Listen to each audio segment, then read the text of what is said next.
Good evening, everybody. Very much to be here for the second time. And what we will do today is, of course, we'll continue what we started talking about in the first meeting, but mostly we'll repeat what we said in the first meeting. First of all, because I understood that not everything was clear, which is only natural. And second of all, because this is the beauty of working with a deductive method.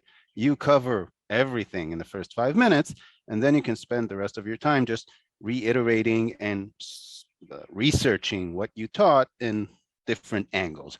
So this is basically what we will do today. We will give more examples, and we will also refer in a bit more detail how to connect this method with the actual work of sitting with people and making them resolve their problems. So we can take our time today. You can ask as much questions as you want. There are several more things we would like to introduce, maybe today, maybe the next meeting, but they're not crucial. We have covered what we wanted to cover up until now, and the rest of our time will be spent trying to get things in place. So they usually say that a picture can be worth 1,000 words. I'm not sure that this specific pictures can be described even with 1,000 words. And what we can see about this picture, everybody seeing it? Just go thumbs up if you can see it. Yeah, okay, we're good. So what we can see here, that when we want to describe a situation, we will probably have two layers.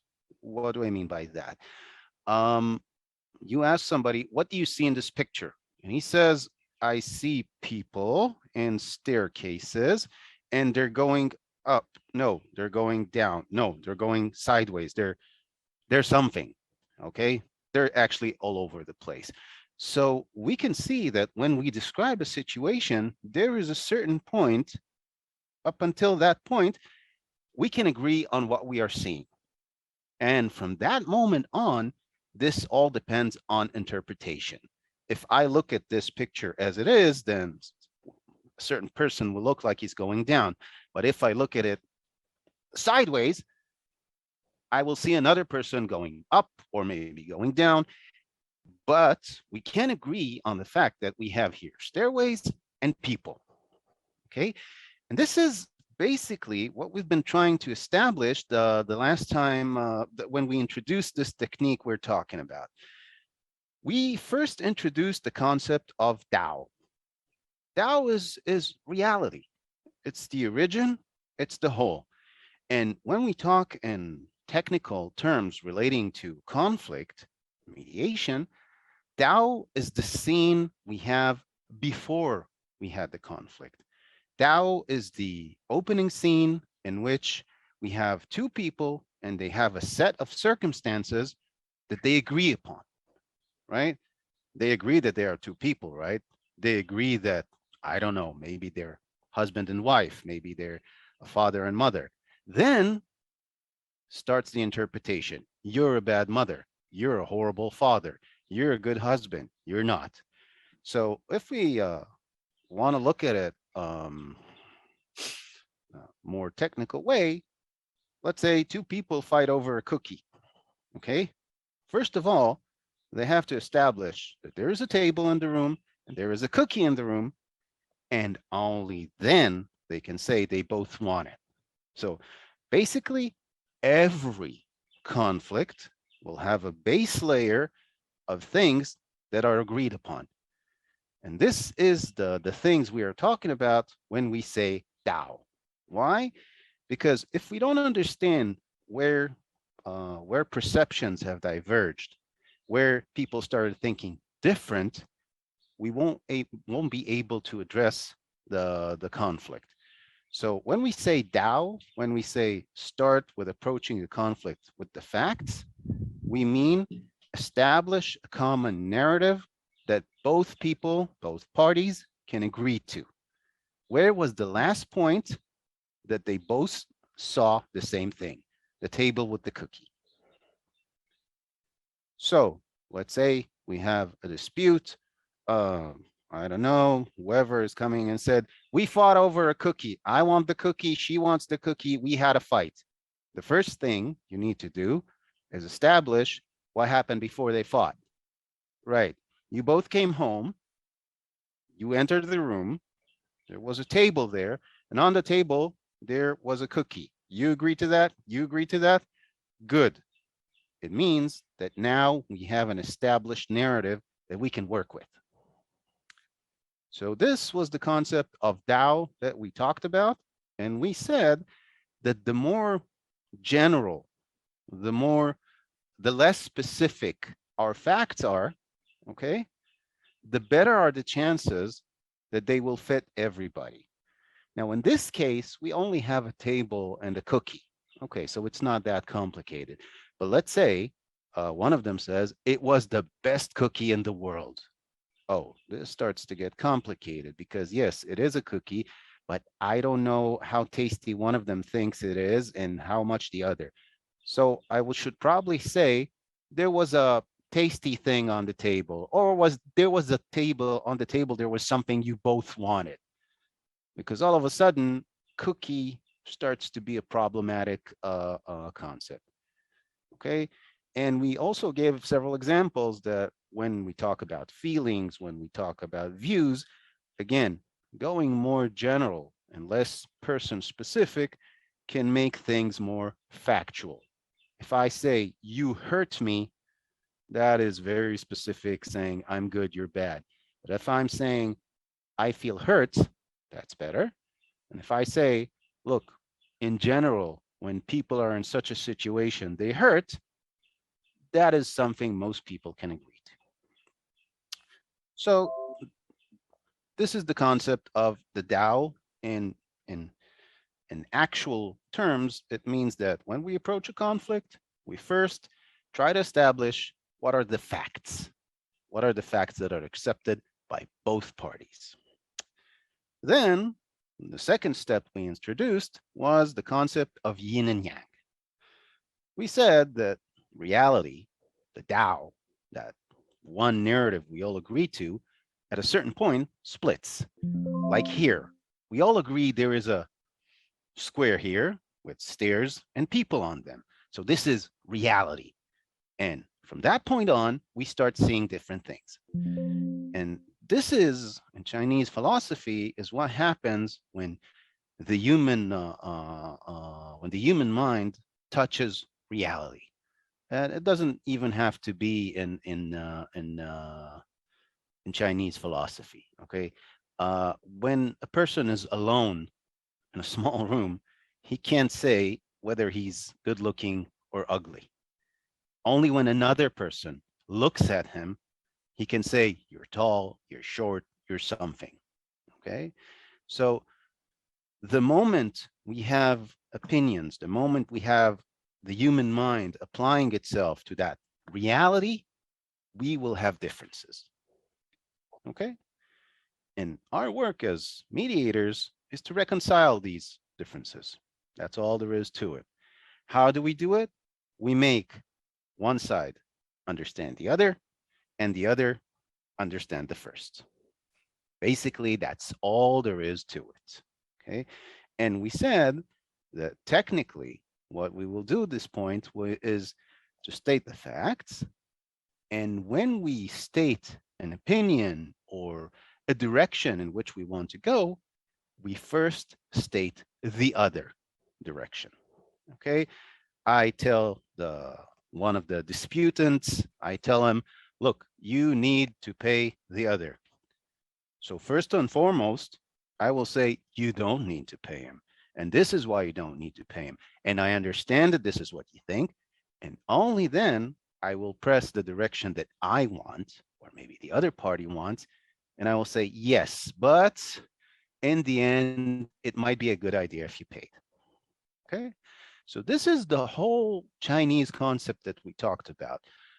The facts, which are reality, the Tao, that thing that cannot be disputed.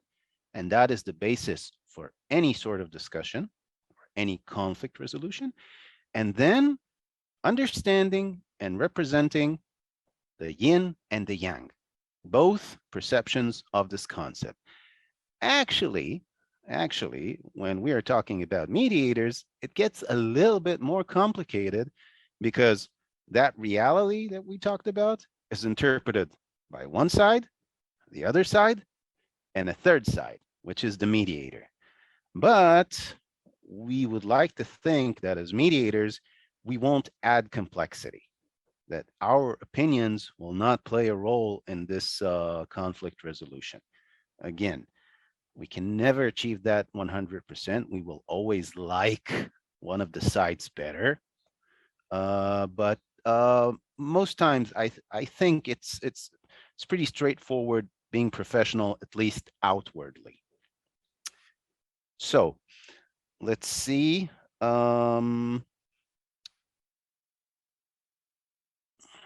Yeah, I think that pretty much covers it. Oh, for those of you who are completely don't relate to the philosophical angle here, which is legitimate, um, think of it as a bribe.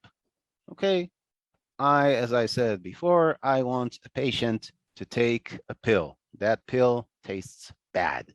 So I give him a piece of chocolate and I tell him, okay, you get a piece of chocolate, now take the pill. And this is what I do when I introduce both the yin and the yang. I'm telling somebody, look, I want you to agree to something you don't want to agree to. And I'll be nice to you by saying that you are right until you feel comfortable enough to agree to that thing that I want from you. It's a bit cynical, but yeah, this is commerce. I give you something, you give me something, and it's not a bad way to look at it. And some people may even relate to that. And some people are very strict-minded. Okay, I paid. I want what I paid for. Okay, I pay you with the currency of seeing you and understanding you. Now you pay me back by nodding your head and saying, okay, I agree. Right. So, in order to, whoa, where are you going here? Um, so in order to go over, reiterate what we said the last time, um, there is a case here that I invented. Okay, it doesn't have to relate to anything specific you guys are doing, but let's say this is what we're discussing now.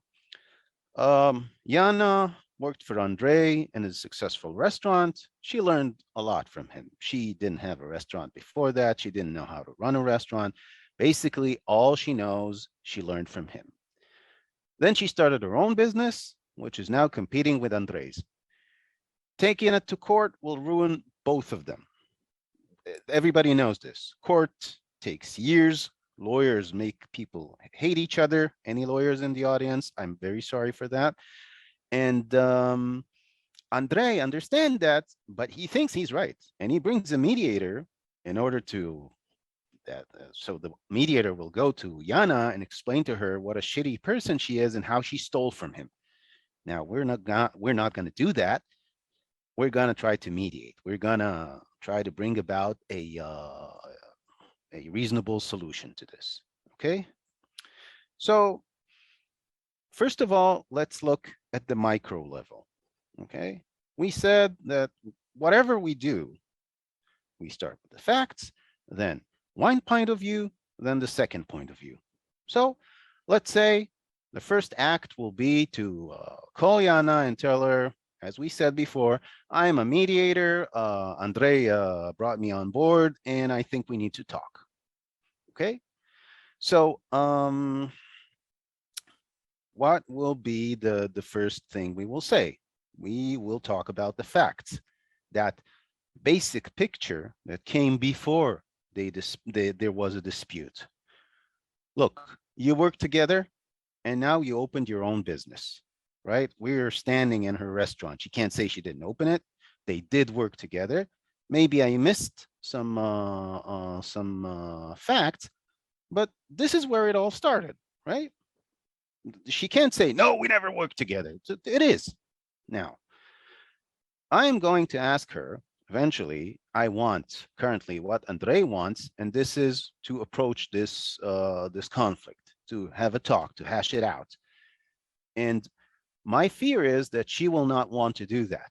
Maybe she does. I don't know.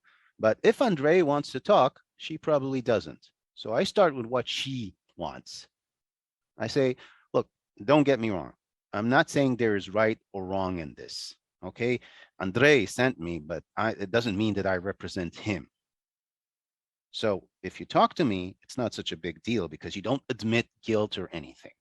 So first of all, I give her something. I say, I understand you. And second of all, I am saying, look, this process is not going to hurt you. Okay, so up until now, I said facts and something she wanted to hear, which is pretty good because I'm 70% done and I still haven't said anything she can't resent to.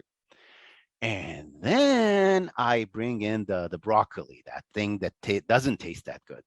But there's tension. Okay, I'm not saying a problem. I'm not saying you stole from Andre. Again, very wide, but there is tension.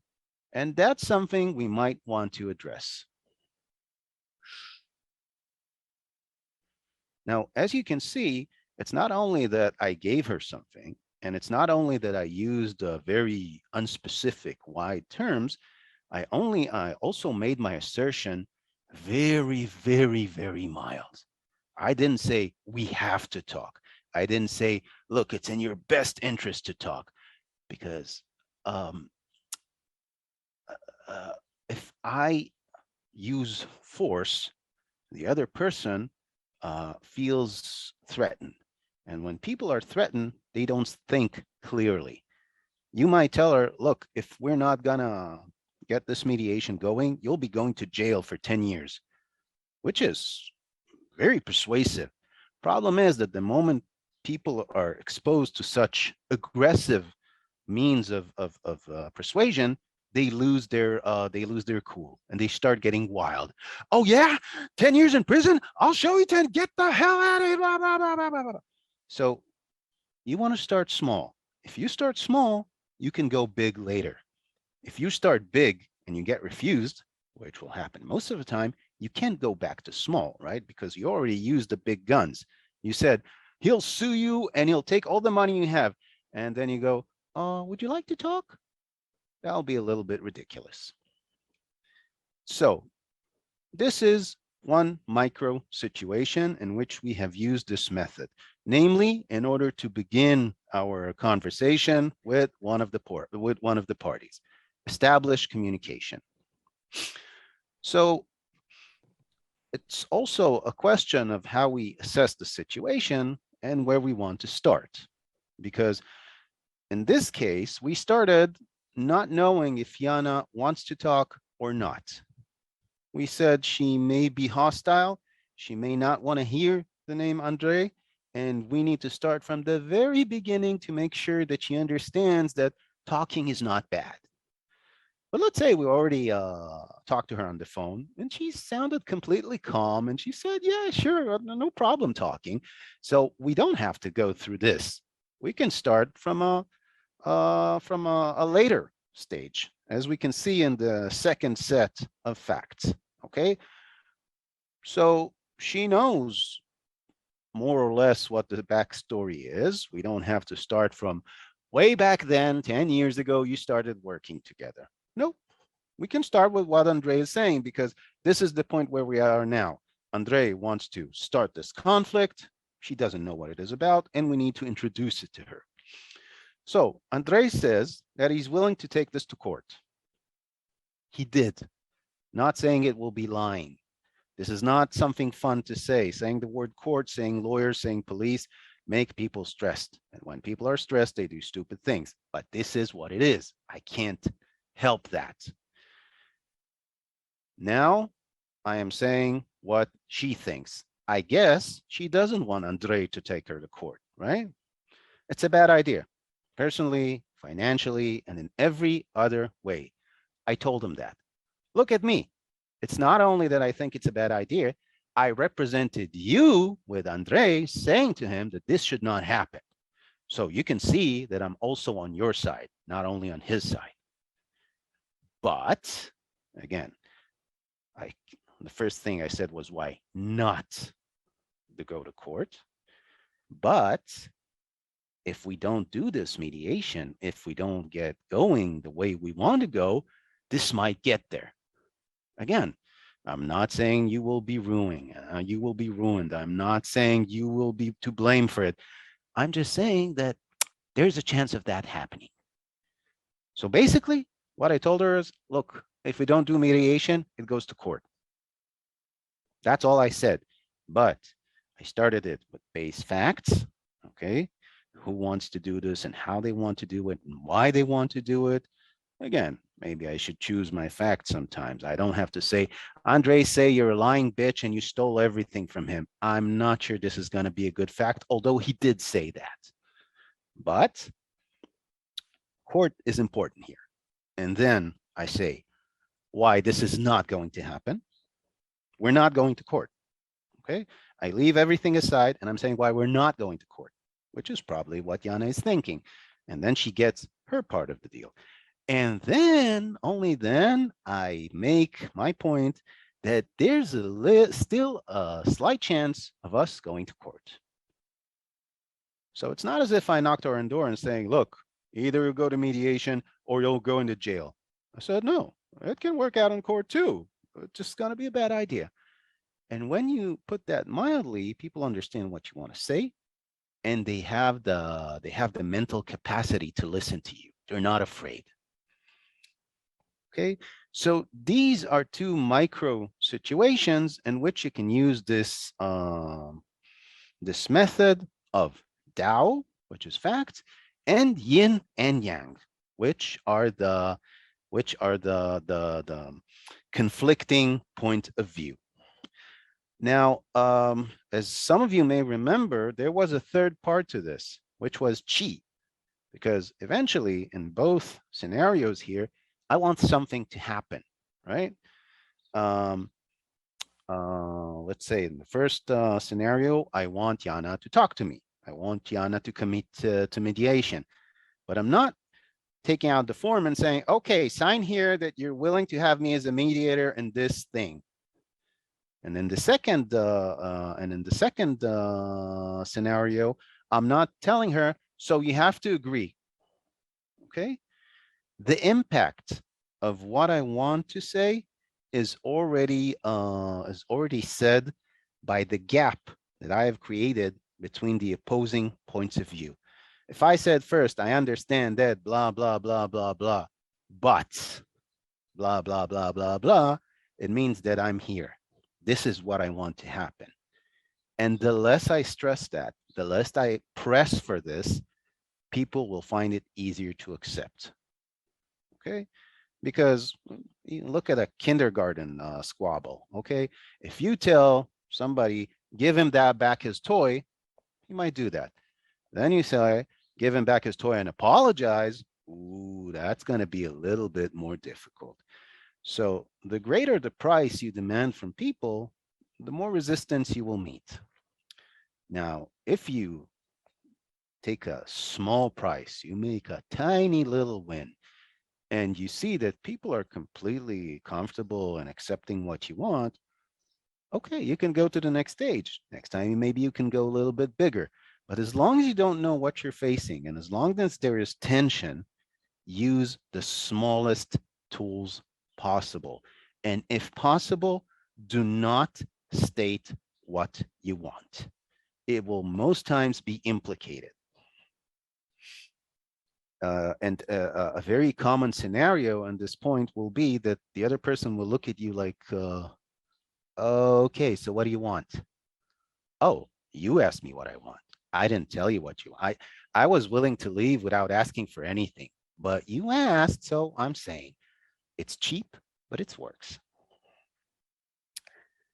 So these are the micro scenarios, how I create a certain sentence or certain small clause to deal with a certain situation I identify in the field.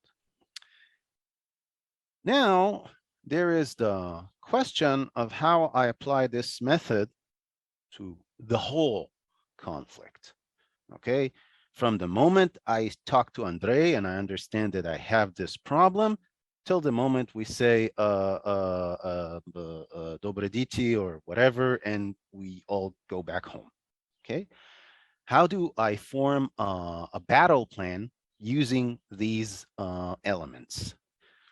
Again, this is what's so cool about using a deductive message. a deductive method. Everything looks the same, even without looking. Okay. The first thing I do is facts. What are the facts? The facts are what happened, but only on a bigger scale. I will have to map the whole scenario that was before things erupted. Let's say how many years they worked together. What was the nature of their relationship?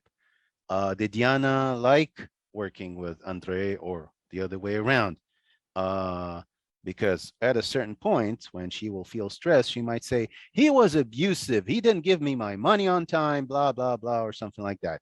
And we don't want that surfacing in the middle of trying to structure a deal. So first, we don't deal with conflict. First, we deal with what was, what is the Tao, what is the reality of this conflict.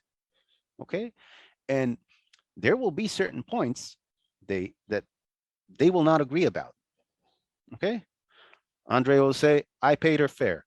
Yana will say, no, you didn't pay me fair because I worked like a dog and you paid me like all other people in the restaurant. And you see that this is not relevant to resolving this conflict because they are not fighting about what he used to pay her. Okay. And you make everybody understand that this is not a part of the facts. How do you make them understand? Well, that's a lot of hard work. But eventually, you will have to stop the discussion and tell them, look, this, again, facts, right? This is about Yana's new restaurant and how it damages Andre's business, right? And whether she did or did not take something from him. This is not about what you used to or did not used to pay her. You want to solve that, you do that another time. Because if we start talking about every little squabble that you had in the past, we'll never leave this room. So I want both of you guys to agree. I know it's difficult. I know, Andre, that you think you're right. I know, Yana, that you think you're right. I'm giving them stuff like I'm supposed to do, but this is not helping what we're trying to do here, right? Let me do my job and let's get this finished. More or less. Is this exactly what you're supposed to do? I don't know. But the whole point is establishing a narrative that you and both parties agree to. And once it's established, this is real. This is the truth you relate to. And any attempt to change that narrative should be interpreted as bad faith because we sat down and we scrutinized everything and we agreed that you guys worked for 3 years together. Now you're saying 5. Where did you get these extra 2? Did you forget them when we talked? That's problematic. So this is a very important stage. And the longer you take establishing the field, the more people will get to the next stage calmer because they will get a normal perspective of what was up until then. Because most times, what we feel right now paints the past a certain color. I hate Yana. And I remember, yeah, we used to work in the restaurant. It was hell. She was horrible. And I remember Andre, he was the worst manager ever. Fact is that if you look closely at how they worked for 3 or 5 years, they really liked it. And if you get them to look at it calmly, they might remember that. And once you get to the real conflict, to the yin and the yang, they might be a bit more easier to handle. Then the second part, which is of course never easy.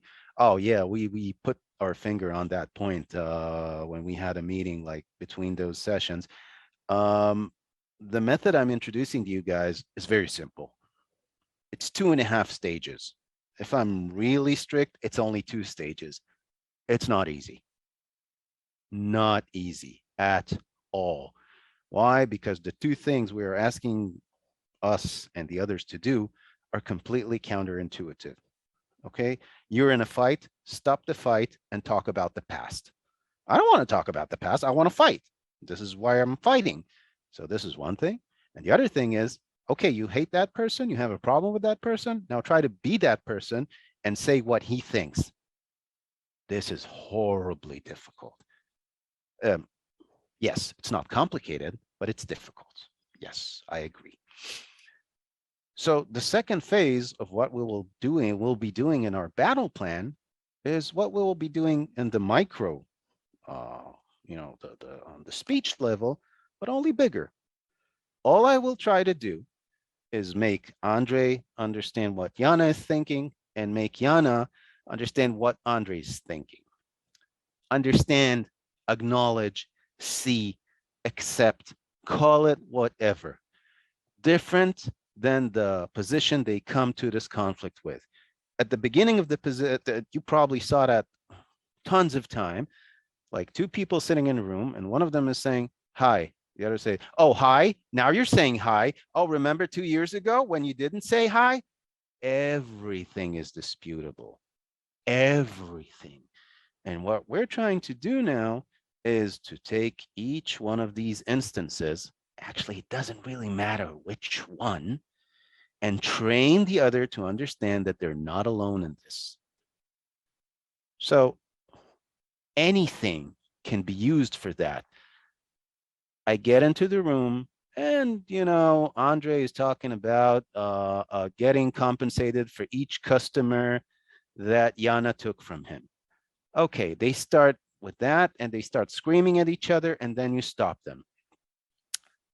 It doesn't matter what they were screaming about. Let's say Andre was saying, "Oh, you were never good enough to wash dishes, right? It was only working the as a waitress and whatever." And now you have to make Andre see that not wanting to wash dishes is okay. Okay. And if not accepting that this is okay, accepting that within this framework, within this mediation, he will say that this is okay. Or at least not start screaming like a banshee when Yana says, no, I never liked washing dishes. And you make Yana see that being the princess of the restaurant or whatever is not such a great thing. Yes, Andre was running a business and he had to work around you because you were so sensitive and you didn't want to do this or that. How do you do that?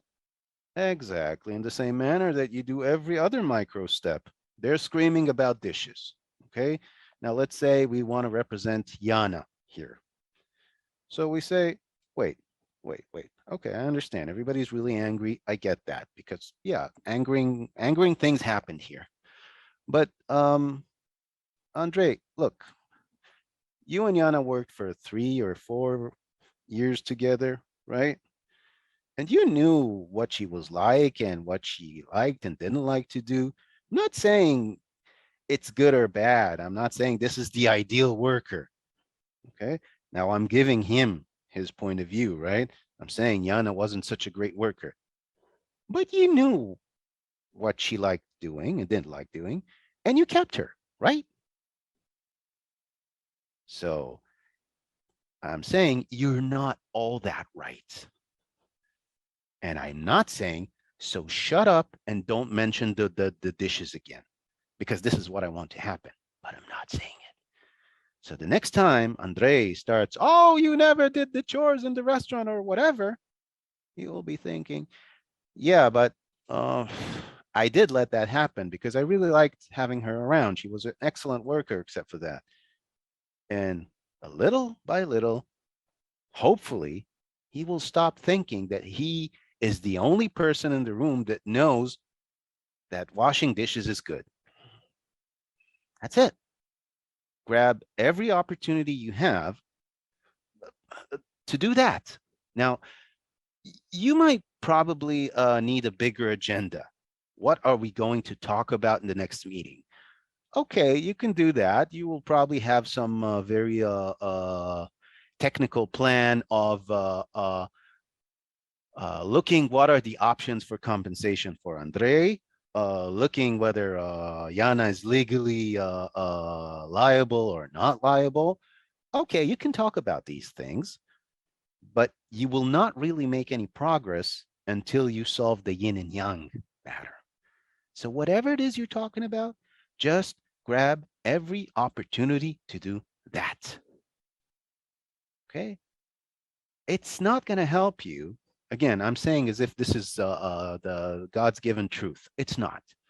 But generally speaking, okay, Andre is screaming his head off saying that I will take Yana to court and she will sit in jail for what she did to me. And he is completely crazy about this. Now you bring the biggest lawyer in Europe and he tells him, look, Andre, I know the law letter by letter. She is not going to jail for this. What do you think is going to happen? He's going to say, oh, okay, so I give up. There is no conflict. Hell no. He'll just get crazier. Oh, you brought this lawyer just to tell me that it's not going to happen, so I'll lose. Oh no, I'll bring my own lawyer. And he will find a lawyer that will tell him what he wants to hear. This is exactly what happens in court. Okay? So talk about whatever you want. Have any sort of strategic plan you know you want, but eventually what you're trying to achieve is this: yin and yang. Make the yin flow into the yang and the yang flow into the yin. That's all there is to it. So what it will look like, let's say in real life, the facts, wait.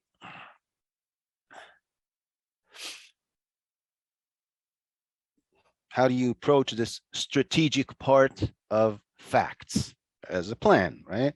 Because you want to inform your disputants that for the next, I don't know, 3 or 4 meetings, this is what we'll be doing. So look, we want to make some progress here, right? And we need to have some common ground.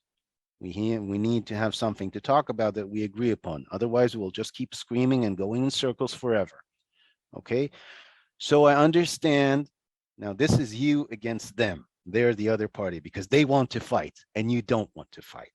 So I understand that you're very angry. And I understand that real damage has been done to everybody here. I'm not telling you to forget that. I'm not telling you that this one or that one is right. Again, representing them, the hurt ones, the one that want to fight. But we do want to have a solution for this. This is not going to work if we don't agree upon the basics. That's it. Then you start exploring what really happened there. Are we good up until now with the pace and what? Yeah, okay, excellent. So on the strategic level, okay, again, every strategic decision still have to be put into speech. I have to relay this decision to my disputants. Okay, so what you have here is a clause. You have here a sentence. But in fact, here I'm telling Andre, look, what we will be doing from now on is teaching you to accept what Yana thinks. Okay, you don't want to resolve a conflict with yourself, right? You don't have a conflict with yourself. You have a conflict with Yana. So this is like caveman speech because he knows he doesn't have a conflict with himself. But that's okay because he's very angry right now and going to the very basic things is not a bad idea. You want to resolve a conflict with Yana. If you don't give her anything, don't even admit that she's not completely wrong, why would she agree to listen? Would you? Actually, this is not edited the way I like it because there is no counterpoint of view and point of view. So let's do that. Look, let's say you have a dispute. I was talking and I was saying, you want to resolve a conflict with Yana. Now the counterpoint of view. And the counterpoint of view will take the form of a whole story here. Look, you have a conflict with a person, okay?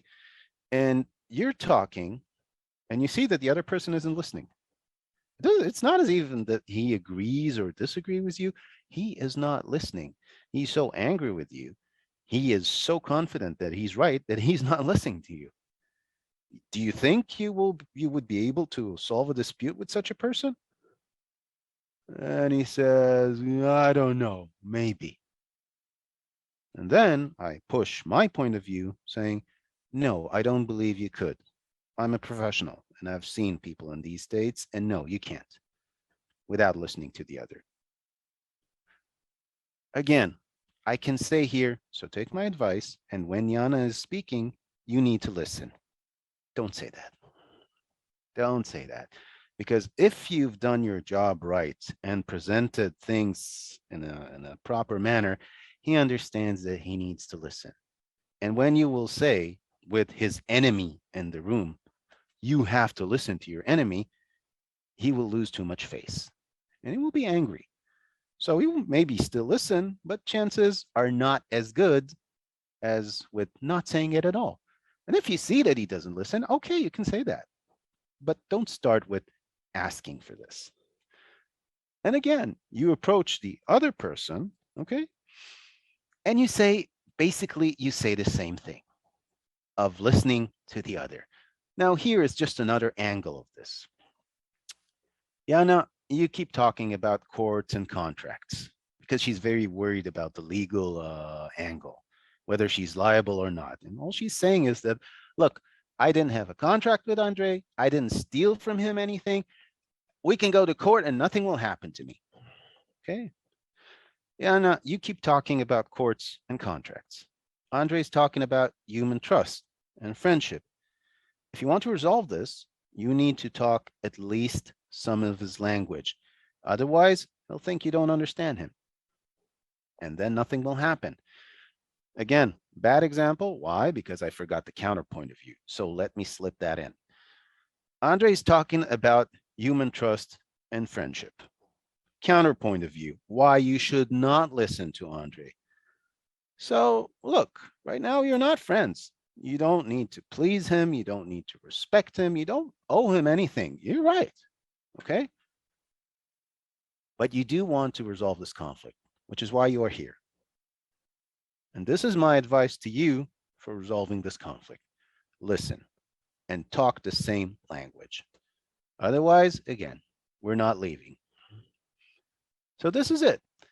Basically, the big building blocks of your battle plan will look exactly like the small building blocks.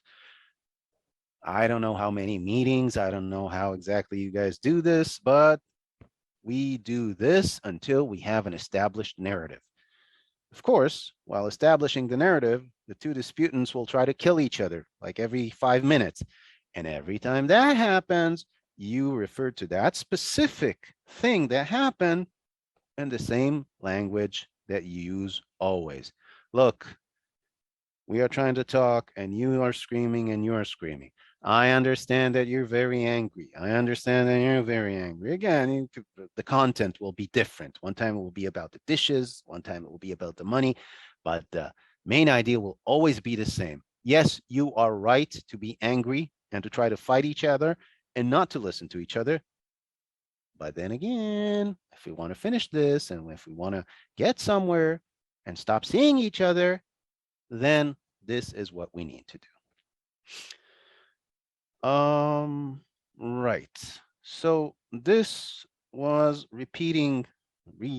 representing what we talked about on the last meeting. And we gave a couple of micro examples of how to fashion a specific message for a specific idea. This time, what the micro we talked about was how to approach one of the disputants and inform them that we're trying to have a mediation here. And then we talked about how to apply this method on the macro level. Again, there are two things that will always be missing here.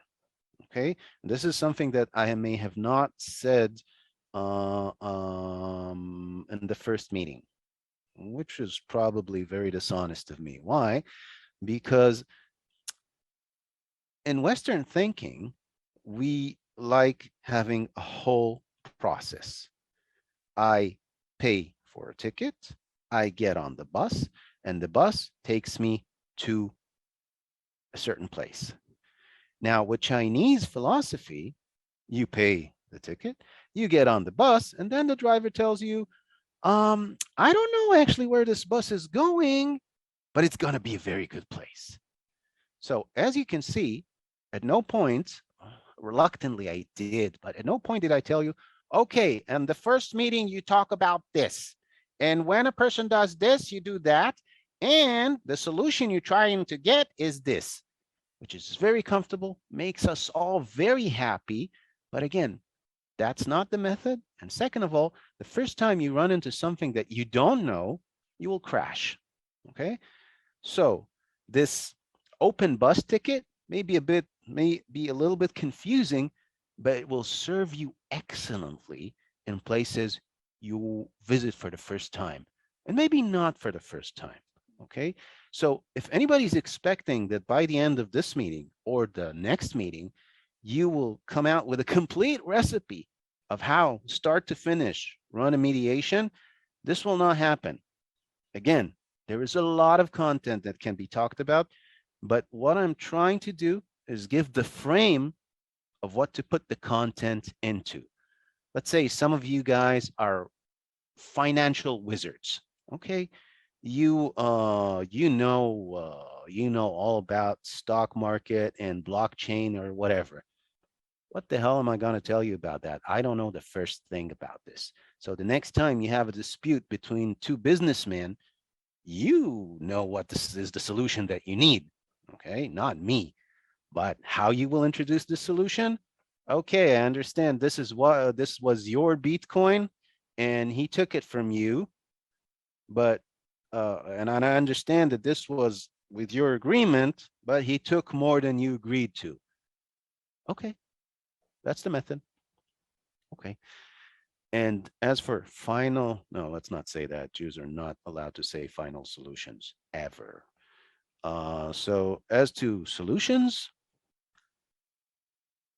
there are solutions. Of course, there are solutions. But first of all, I don't know them. And second of all, as you may remember, most times, don't say what you want. Let's say if we're talking about Yana and Andre here, at a certain moment, I understand that this is going to end up like this. Yana is going to close her place, give it a different name, and move to another part of town. This will make Andre happy. This will not cause her too much damage. And I think this is going to work out. The last thing I want to do is stop everything and say, look, you guys, I know what we need to do. And tell them this. Because at this point, they will not be ready for it unless they think about it themselves. So if you see they're this close to getting there, okay, give them the final push. Excellent. If they're starting discussing the technicalities of what sort of compromise they should have, okay, give them your opinion. It's not bad.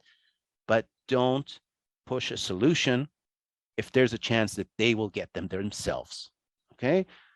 And by the way, getting stuck in the process, like, okay, now for a couple of meetings now, Andre is seeing Yana's point not too badly. And Yana is looking at Andre and saying, yes, okay, he didn't like torture me when I worked for him, but he was horrible. So everybody's made progress. At this point, you can be complete idiot and let things die down.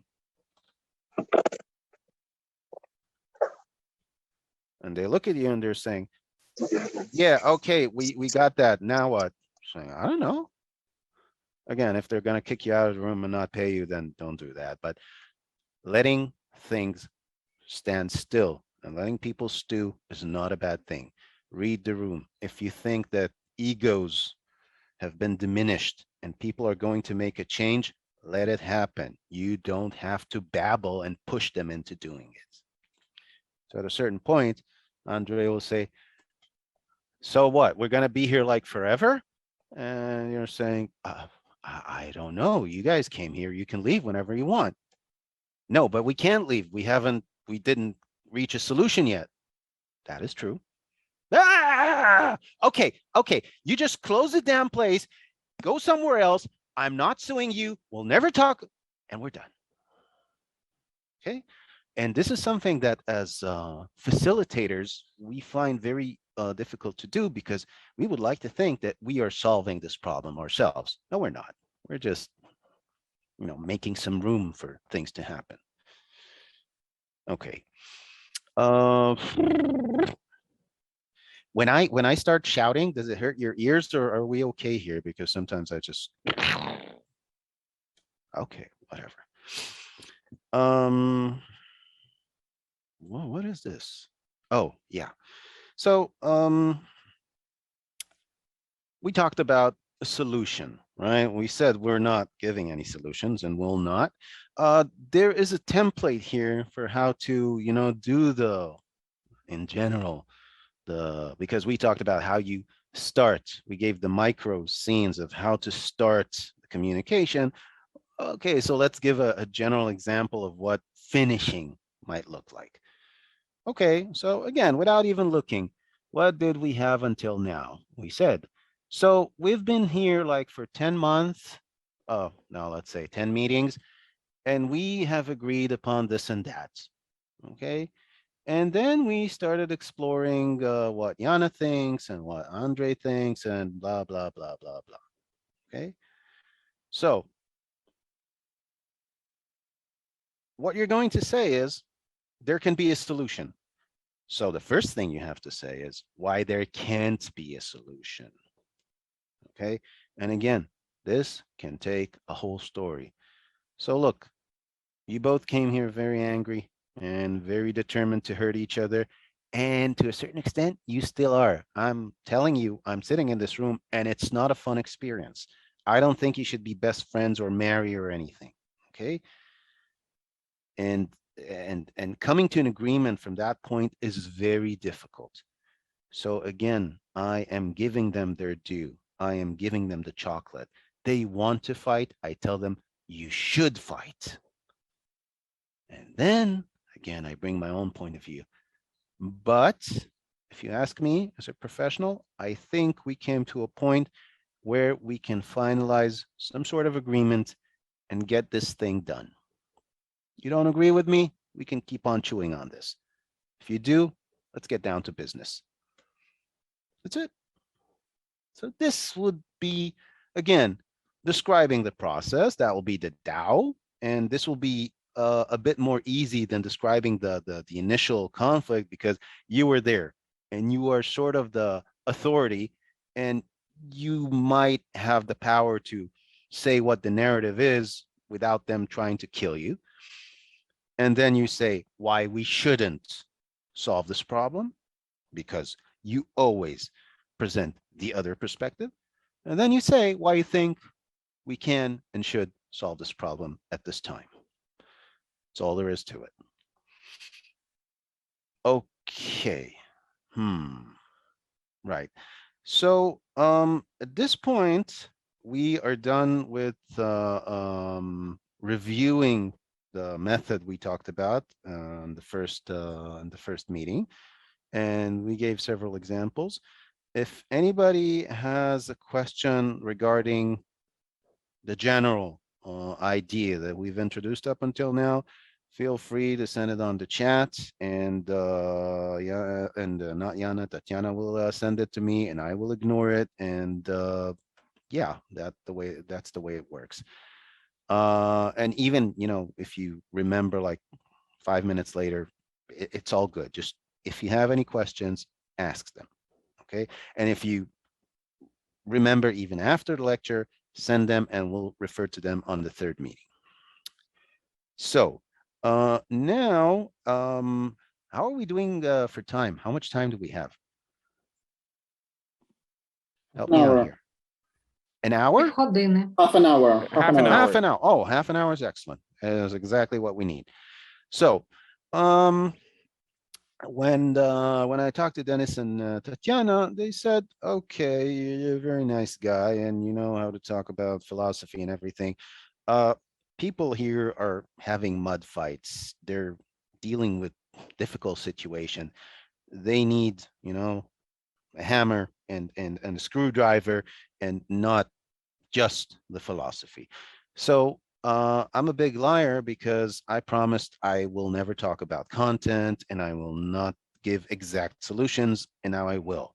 So don't be mad at me. That's all I'm saying. So there is the question of let's put it in a different let's put it a different way. Um, we said what it is that we should do when we refer to the conflict. When Andre is trying to kill Yana, when Yana is screaming at Andre, when somebody's saying, I'm not talking to you. Oh, yeah, we gave that as an example, and then we'll refer to that too. And okay, so I have this method of facts, view and counter view. It doesn't necessarily make me an expert on how to say that, because it might come off very unprofessional. Uh, okay, it's 4 o'clock. There are three birds outside. Uh, you are screaming, and I'm sweating here in my chair. These are all facts. That is very true. But there can be some, let's say, auxiliary rules of how to approach your content, how to approach what it is that you say. That will make things a bit more coherent and a bit more hearable. These, you can call them party tricks. They don't stem, well, everything stems from philosophy, but in the end, there are a couple of rules here that will help you create a better atmosphere in the room. Okay. So one of them is how you educate your disputants to hear each other. We said that half of what you're going to do is to teach your two rivals how to listen and respect each other. So you're not going to tell them you have to listen and respect each other, because they will not do that. This is exactly what we said. But you can approach that in a more tactical manner. One of them is setting rules. People respond well to rules, and specifically when you don't explain these rules. Why? Because they're idiots. But forget about that. If you are saying, look, this is, you need to be more aware of the other and be more sensitive to their needs, this will be great in a therapy session, not in such a situation. But if you say, look, we want to solve the problem, this is what we do. One, two, three. Again, you don't have to be like, commissar. Yes, this is how you say it. You don't have to be evil about it, but people like, having a clear direction in life. So, yes, you can take a part of your session and announce that for the next 30 minutes, Yana is talking and Andre is not interrupting. Even if he thinks that she said the most horrible thing on the planet, he is not interrupting. And you make this a very clear rule in the sense you're saying, look, both of you need to understand, you're getting your 15 minutes now, you will get your 15 minutes later, not a second less. Okay. But the rule is that you do not interrupt.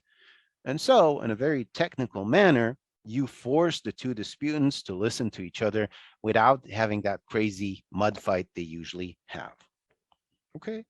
Now, there can be a lot of variations on this, and you can say, let's say again, as a rule, look, whenever you want to attack Yana, whenever you want to attack Andre, you need to say something that supports their point of view. I don't care what it is. Okay. You can say about Andre that he's tall and muscular. That's okay. But you need to say something nice about him, or something that makes us understand that he's not the most evil person in the world. Now, this may be a little general, but then again, if you will tell these guys that whenever you say what you think, you have to say the opposite of what you think, they'll think you're crazy. Okay, so you might want to use something a bit more, let's call it mundane, to say, okay, whenever you attack the other, you also have to say something nice about him. You guys spent 5 years together in the same restaurant, right? It can be that it was all bad. This is a sort of rule that you can have. And something that Verle might recognize from the new parental authority, that's something they use in Belgium and in Israel. Um, You just do role playing. Okay, look, now for 5 minutes, Yana, I want you to be Andre. And don't be ugly, Andre. Say what Andre think. Don't say I'm stupid. Okay? Say what he's saying. You don't have to believe it. You don't have to accept it. You don't have to respect it. I want you to be an actor for 5 minutes. Now, people are difficult animals. I'll give you that. But they can't act another person in good faith for 5 minutes or 10 or 20 or however you think is appropriate without actually seeing things their way. And unless one of them is really Satan and the other is an angel, at a certain point they will understand that the other is not that horrible. So these are party tricks, how to force this yin yang thing on your people. Now, whatever is the tool that you're using, don't use it too much, okay? Because eventually you will be exposed. Now, the disputants understand that you're trying to manipulate them because they want to fight and you're trying to prevent that. So they know that in a certain way you're pushing and manipulating them, but you don't have to make it too obvious. So if every session started with 5 minutes, Yana, stop, 5 minutes, Andre, you're speaking, you're not interrupting, they will start feeling like they're compressed by a machine. So make it, make variations. Try to think about, other things you can do that will enforce this point of view. Then again, you don't have to set rules. You can set rules, but you don't have to.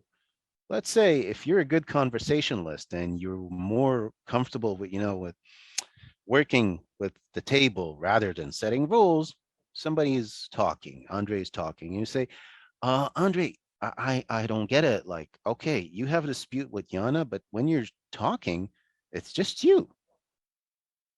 Well, she's a part of this. Well, what do you have to give her? Again, so you do it one time, you do it two times, not you don't try to rile people up or make them angry, but eventually, you will come to this point where somebody's in, saying, "Oh, Andre is he's such an asshole," blah blah blah, and you're giving her that look, and it happened like 10 times before, and she knows that now she has to be more balanced. It depends on what kind of rapport, what kind of relationship you build with your table. Okay, but you can do it as a rule, and you can do it as a playing with the conversation, whichever you feel more comfortable with, and probably a mix of all of these is a nice thing to do. Another thing that you saw, but you didn't know that you saw, is narrative messaging. Again, there is no rhyme or reason to the tools that I'm introducing here. There are just a few good tools that I know to make things work smoother in a conflict or in a conversation. They're not necessarily related to Chinese philosophy, and they're not necessarily ordered here in any certain importance. Okay, so if we talked about party tricks to enforce the yin yang method of seeing the other side, here we are talking about how to create more coherent and more hearable messages. Just a speech skill, in fact.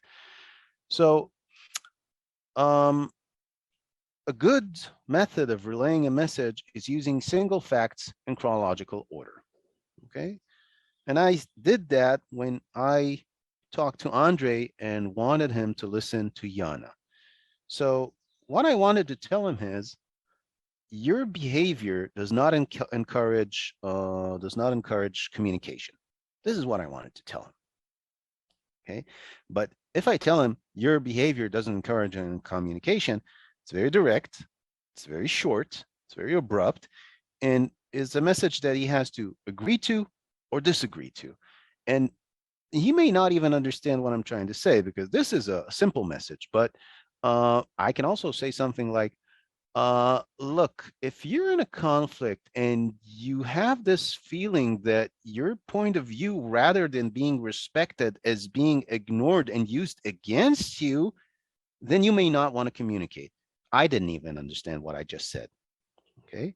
So whenever you want to pass a problematic message, a complex message, or you think that the other person you're talking to is not 100% concentrated because they're angry or tired or anything, you go single facts in chronological order.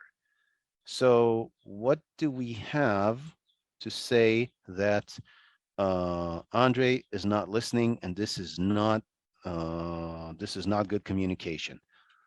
Look, wait a second, Yana.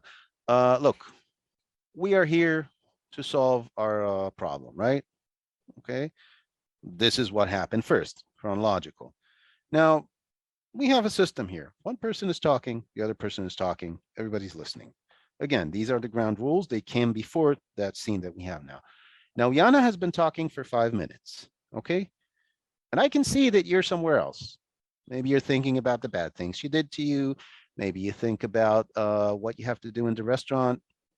So this is just facts, okay? And Yana can see that, and she can see that you're not listening. So where's the communication and all of that? Okay. So instead of poking my finger at Andre and saying, you're stopping the communication, I just told a tale. There was a whole story here, and at no point did I say, you're bad, you're failing the communication. But the facts that I've built one by one made it obvious that at a certain point, communication will fail. So it it can be used to convey complex messages, and it can be used to uh, uh, um, convey problematic messages that people usually don't like to listen to. Let's give another example. Oh, let's say we talked about that husband who had a second family, right? So again, the woman wants to tell her husband having a second family is a sick, despicable act. Okay. And we translated that to I have a point of view about families. There is only one, and it's just me, my husband, and my kids. And you think different. Okay. It can take the form of a whole story. Look, when I was a child, I wanted a family, a husband, a kid, a dog, a cat, a werewolf, and a dragon. Okay. And I grew up with this concept in my head. I never left it. Okay. And up until this day, this is what I'm stuck with. I'm not saying this is the only truth on the planet, but this is what I am, and I can't change that right now. So this was not actually this said nothing about his other family. It started with a whole narration of who I am and what I am and how it was built, and every part of it was very minimal. So none of these sentences actually carried the message of you're a sick bastard. That's all there is to it. Okay? You can say, I believe in the unity and sanctity of family. Yes, that is maybe true, but the other person doesn't necessarily know what unity and sanctity are, and you come off as a pious idiot. So this is one thing, and I'm very sorry that we have to rush through it because this is a whole system of messaging that we can expand about maybe in the third meeting, but it's very powerful. And it is a close cousin of what we talked about up until now, because you can see it starts with the facts and makes the message a bit more mild. So in the end, like all Chinese sages like to say, it's all one, it's all the Tao, but this is one party trick. And the other party trick is a bit more mathematical and more easy to implement, easy or complicated. It's simple, not easy. Um, this is building an indirect message. Okay. And again, if you look at the pattern of the whole method and you look at this narrative messaging and you look at what I will explain now about indirect messaging, you see that they are all the same, but sometimes it's easier to break them down to smaller rules, to smaller tasks. Many a time, and specifically when we're under stress, we want to concentrate on our target. This person is causing me stress. I want the stress to stop. I concentrate whatever I do on the target because this is where the stress comes from, right? So unintentionally, we are programmed to escalate because the other person is angry at me. And then he sees that, like, like a predator, I am focusing just on them and I'm poking them. You. And when it's not you, it's me, but me hurt by you. Okay. And so all the other person hears is you're bad, you're bad, you're bad, you're bad. And we have war here. Okay. And this is something we automatically do when under stress and conflict. So what do we need in order to have a conflict? Two sides, at least. Okay. If we and we did that when we talked about the Tao. If we take one side off, there can be no conflict, right? Actually, there can be, because let's say if I say you hurt me, that's conflict. If I say I'm hurt, okay, I sort of cheated here and I'm hurt and you're not there, but who hurt you, right? You understand that this is eventually about you hurting me. So taking one side off the conflict and the way you construct a sentence, not in general, is a nice trick, but the best trick is to let things happen by themselves, sorry. And here, some language proficiency is needed. In the Semite languages, like in Hebrew and Arabic, it's very easy because there are certain forms of the verb that are passive. They just happen. Things explode. Things get beaten. Things get eaten. It's not you ate my candy. Let's say I can say you ate my cookie, right? That's a direct conflict. That's me against you. And I can say, somebody ate my cookie. Okay, it's not you, but there was a part in this. Okay. I can say, my cookie was eaten, and now I'm alone. But still, the other understands that this is my cookie, not his, and eating it was bad. But the best thing would be the cookie is gone. Now, the other can look at this and say, right, I know he's angry. I know he's trying to get me, but he still hasn't made his move. So I, this is, again, this is the Tao. This is the truth. The cookie is gone. And from that point, it's just interpretation. So the less actors there are in the scene, or if there are no actors in the scene, the better. And again, it meets us in very, very simple and basic places, like when you have a fight, okay, and somebody steps out of line, maybe it's your child, maybe it's your spouse, maybe it's the neighbor's dog, and you're saying, don't speak to me this way. What you're saying is, you want to speak to me this way. I don't want you to speak to me this way. It is force against force, and I will win. You will do what I tell you to do. And the automatic reaction of any animal on this planet, including ants and beetles, will be to say, go to hell. I'm not doing this. You're not the boss of me. Okay. Especially when people are angry. So again, I can take one side off the equation. If that's only me, then it's nobody talks to me this way. Okay, that's semi-okay. It's better than don't talk to me this way. And I can leave him in the field and say, look, you shouldn't talk this way. So again, it's either just him or just me. It's not the best, but the best of the best will be with nobody in the field. Look, this talk is not helping anything. So I just said you shouldn't talk like this to me because I'm the other party in here, but I never said what he should or shouldn't do. And I never said that it's my ego that's dictating this, don't talk to me this way.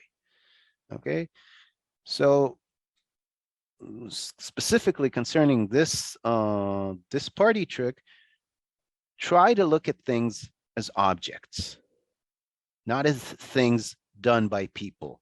Like, you started this conflict. No, he didn't start this conflict. There is a conflict. It has been started.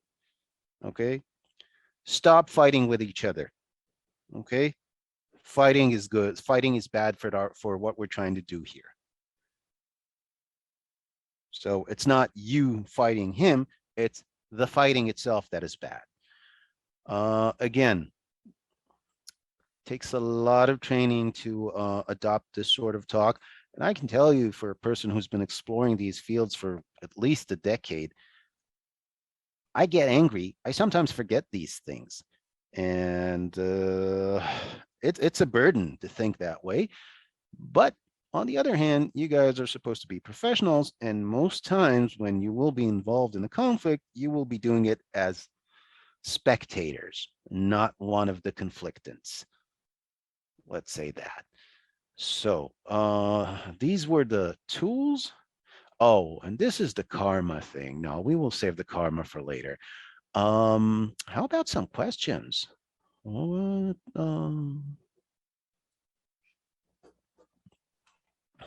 Колеги, будь ласка, хто б хотів... Dear colleagues, if you're willing to ask a question whenever you have any, or you want to add something or share your comment, please go ahead, turn on your mic and please speak up.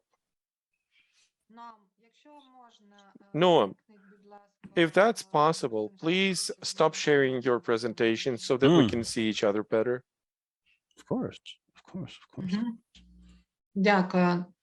Так, шановні учасники, в нас є... Thank you. Dear participants, we only have 9 minutes remaining, and there is still time to have a short discussion. Whenever you have any questions, please go ahead.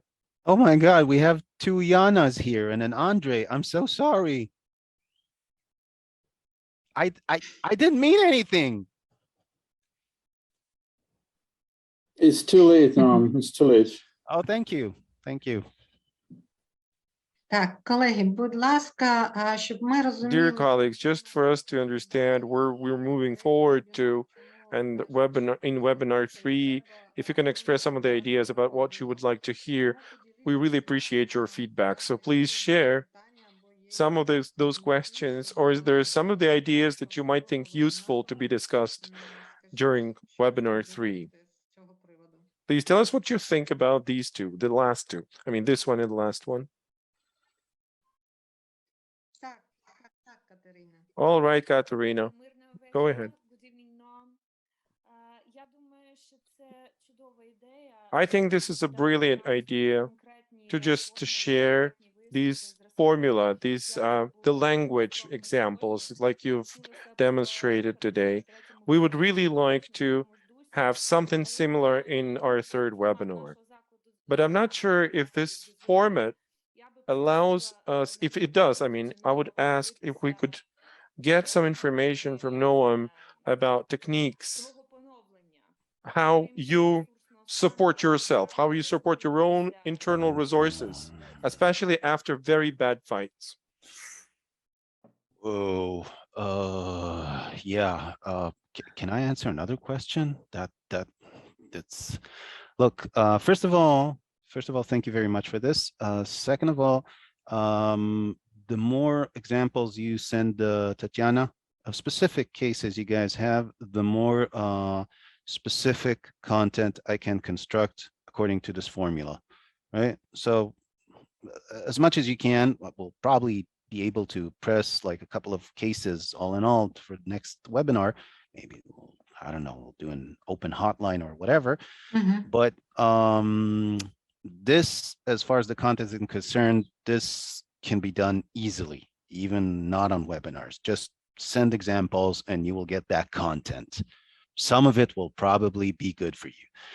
As for the second question of how to support your own resources, first of all, I would be lying if I said that I was ever in a prolonged, stressful situation as you guys are.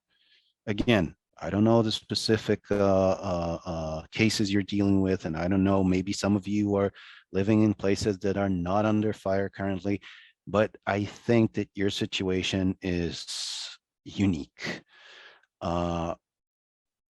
Just like that, the answer is, I don't know, first and foremost, because the scene that I'm used to is, maybe put your battle vest on, go negotiate with terrorists, and then go back home. Or, okay, I had a bad day at work, but again, today is Sunday, and I'm not going to work. And with you guys, I'm not sure this is the case. So I think I'm not the person to ask. If there is something, again, because we said the Chinese philosophy just applies to everything, if there is something that will come to me that relies on what I've been talking about up until now, I will be very happy to share it, and I will think of it. But I am not an expert on this matter, and I'm sorry to say that I don't know.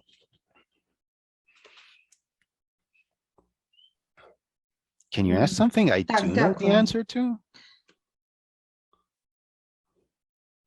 Так, Ірина, будь ласка.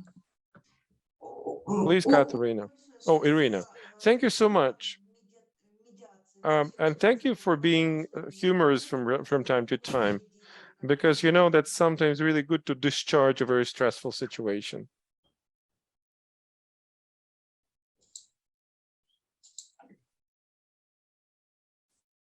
Not to discharge, but probably to relieve it. Yeah, you have to translate everything I say, right? I do, yeah, and I'm doing that. Oh, okay. So I want to thank our excellent interpreter, who was also tall and good looking. And did you translate that? I did, of course.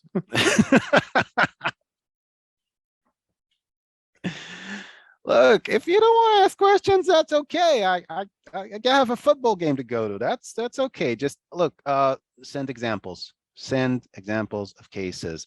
If we get like 4 or 5 cases to work with the next webinar, or even send content afterwards, that will I think that may be helpful to many of you. So that's want to say anything else? Так, Олег, скажіть, будь ласка, ви переклали питання від Ірини, чи доречно...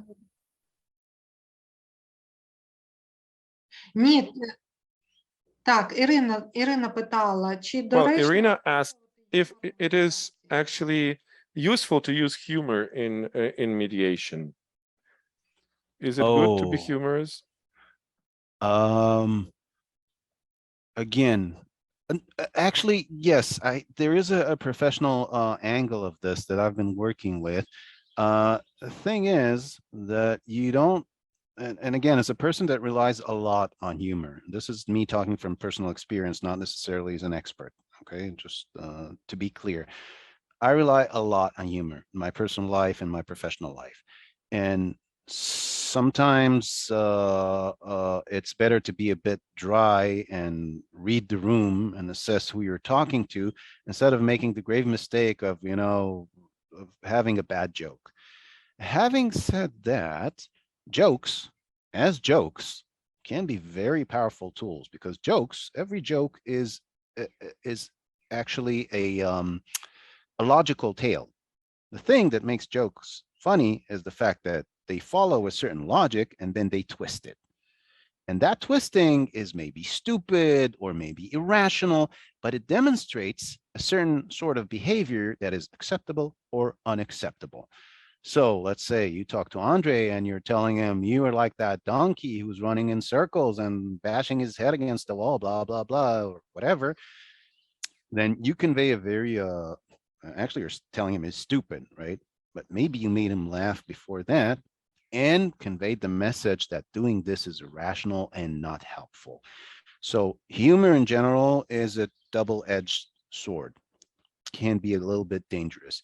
Jokes, again, not appropriate for everyone, but if you find out a joke that has the logic that is proper for a certain situation, that is nice. You just have to read the room and see that it will be accepted. Like if you're talking to two Protestants, sorry, any Protestants in the room, to, I don't know, oh, no, Welle? No? Okay, forget about that. If you're talking to two stiffs like in suits, maybe you don't need to do that. But if you have a good rapport, yeah, sure.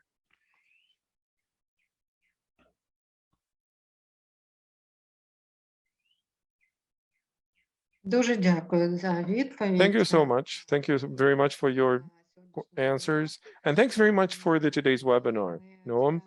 Then we can't wait for the next time, of course. And dear participants, we want to extend our words of gratitude for your participation and for your engagement. Thank you very much. Have a great night.